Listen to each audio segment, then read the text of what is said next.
Hey everybody! This video is not clickbait. I actually do share some very useful advice for how to get a job if you're graduating from an anthropology program out of school, or even just any general arts program. There's also some good advice in there for just people who are going to be looking for a job after graduation. So yeah, I wanted to give some context first before I jump in. My friend, who is part of the Anthropology Student Association at the university that I went to previously, he asked me to make this video for the group of students that he would be displaying the video to, just to give some advice on how to get a job, etc. So I made it, but I also wanted to share it here on my YouTube channel for you guys, you lovely folks watching it. And so yeah, that is the context, and if you are coming to this video and you don't know what anthropology is, first of all, I'm talking about cultural anthropology, so not biological anthropology or archaeology, and then secondly, anthropology is basically the study of a group of people. So that could be a different culture, it could be like a social group, like an LGBTQ community or something like that. Or yeah, so that's basically it, and what I love about this subject is that it acknowledges all the beautiful differences that there are between those groups, and so I'm very excited about this video and excited about sharing my love for anthropology with you guys as well. So yeah, stay tuned. Hey everybody, my name is Erin Kelly and I was in UTSC from 2012 until 2016. My major was New Media Studies and I also had two minors, one in anthropology and one in psychology. So the reason that I was drawn to anthropology in the first place was because I came from a very small town, just not very filled with diversity, and then when I got to Scarborough, I was suddenly in this new little community on campus where there was so much diversity, and I really fell in love with that, and I wanted to learn more about that and about the different cultures that my new friends had. So that's not really the reason why I took an anthropology course, but I did take this anthropology course and then kind of related it back to my experience that I've had on campus, and that just drew me closer into the subject, and then I just wanted to learn as much as I could about all these different cultures that I was being exposed to, I guess, because I was so sheltered before. So I realized that I didn't want to just learn about their cultures on a surface level. I knew that when I graduated, I wanted to go abroad and I wanted to stay in a culture for a prolonged period of time so I could genuinely get to know that culture and maybe do some research on it and do some research on the issues affecting that country. And I got that idea from my anthropology courses as well. Honestly, if I had found anthropology a little bit sooner, then I probably would have just made that my second major instead of taking psychology as a second minor along with anthropology, because then I could be a little bit more focused on it.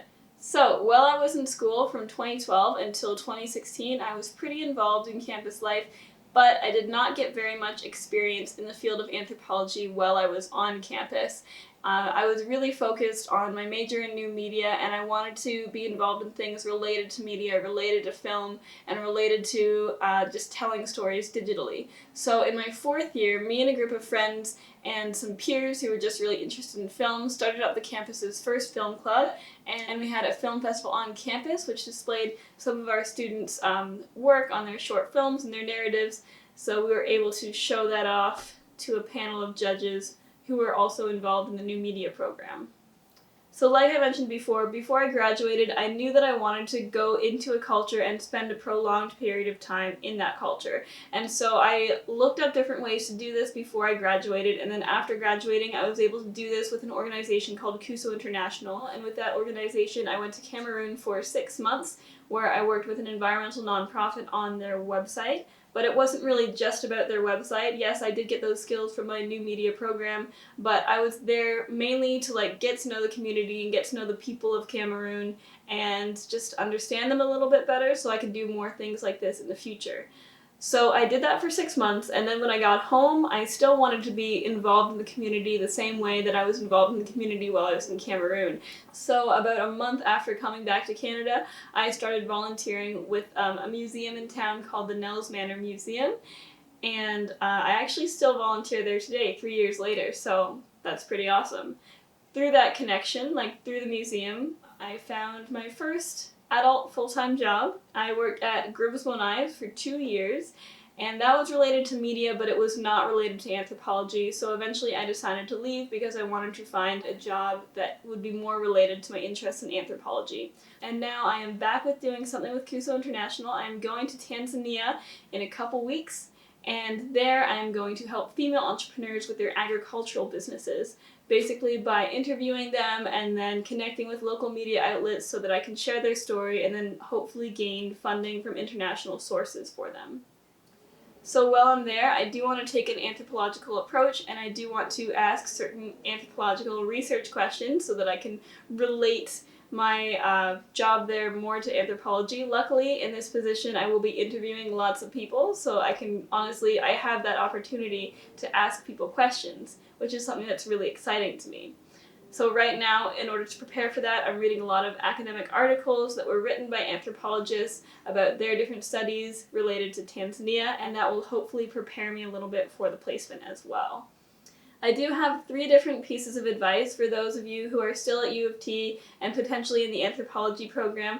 My first piece of advice is don't take an unpaid internship. It's usually not worth it. It just takes up a lot of your time and you're in school already to learn. So if you want experience, maybe find an organization where you can both mutually benefit, and so that benefit that you might be getting, it might involve some pay, but if it doesn't involve pay, then just make sure that you're getting some kind of experience that is genuinely worth it and that you're not just serving coffee to people or doing administrative work. That is my number 1 piece of advice. My second piece of advice is something that I realized recently and I kind of wish that I did while I was in school. So I've heard about a lot of people going out and then finding clients in their field before they graduate from school. This is not only a great way to earn some money while you're still in school, but it's also a great way to get connections while you're still in school, and then those connections will carry over to after you've graduated and you can find a job with them, or maybe by then you will have built up enough word of mouth to actually start up your own business. This also depends on your field, but there are lots of different skills that you could have that are transferable to clients, such as like consultancy work. I do photography and videography, so I do wish that I started doing that a little bit sooner while I was in school, and then I could have shot photos for real estate, or shot photos of weddings, or even just did some more portrait photography and started to build my portfolio. Just things like that are very valuable while you're still in school, and they will help build a solid base for your future career. And so now my third piece of advice is how to structure your time while you're in university.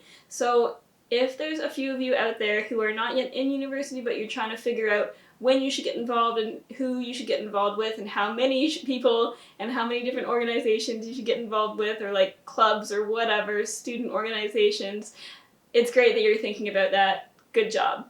So when I was in first year, I did just dip my foot into a lot of different clubs and organizations, and it was fun. And the best part about that was that I learned a lot about my strengths and my weaknesses and my interests overall. So I do kind of recommend just dipping your toes in a lot of different organizations when you first start in school, but don't get too committed to any of them. Just promise what you know you will be able to do, even if that means that you kind of step back and you only take on a small role in that club for now, because there will be time to take on larger roles later on in school. So in 3rd and 4th year, that's the time when you would want to be focusing in on 1 or 2 different clubs and really be taking more of a leadership role. This will build your teamwork skills and your leadership skills, and will just show that you have the skills and experience and the reliability that you are able to use these skills in your career as well. So yeah, those are my 3 pieces of advice. 1, no unpaid internships. 2, find clients. And 3, focus your skills in 3rd and 4th year. There is one myth in particular that I want to demystify about anthropology, and that is the idea that you can't get a job if you are in anthropology. So in my opinion, yes, you can get a job if you're in anthropology, as long as you partner your degree in anthropology with something that is actually practical. When it comes down to it, after you graduate, your employer is going to want you to have practical skills, whether that be in marketing, in writing, in research, in video, in photography, in social media. Those are all practical skills that are very relevant right now in the work environment. So, if you partner anthropology with one of those things, then you will actually kind of have a one-up on the other competition or other people who are applying for the same, let's say, marketing job. Let's say you and someone else apply for the same marketing job, but you have this other major in anthropology that makes you more sensitive to the different needs of cultures and groups and just like being aware of the world as it is as a whole.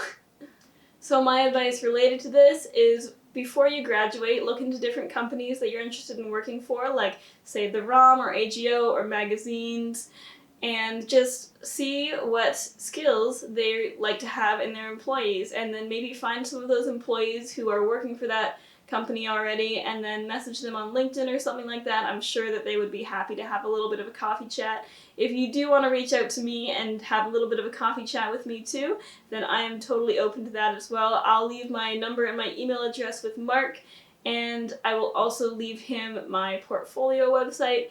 And yeah, so thank you for listening. I hope that this video helped you out a little bit and that it gave you a better understanding of anthropology and what you can get from that major. Thanks for watching that video, guys. If it was helpful to you at all, then just let me know in the comments below and I will be sure to get back to you. And yeah, so I also am just very interested to hear what about this video was interesting to you, or if any of it did help you. And yeah, I wish that I knew a lot of this advice when I was a student, so I hope that you guys feel the same way. Anyway, take care and have a great day, and I will see you guys in the next video.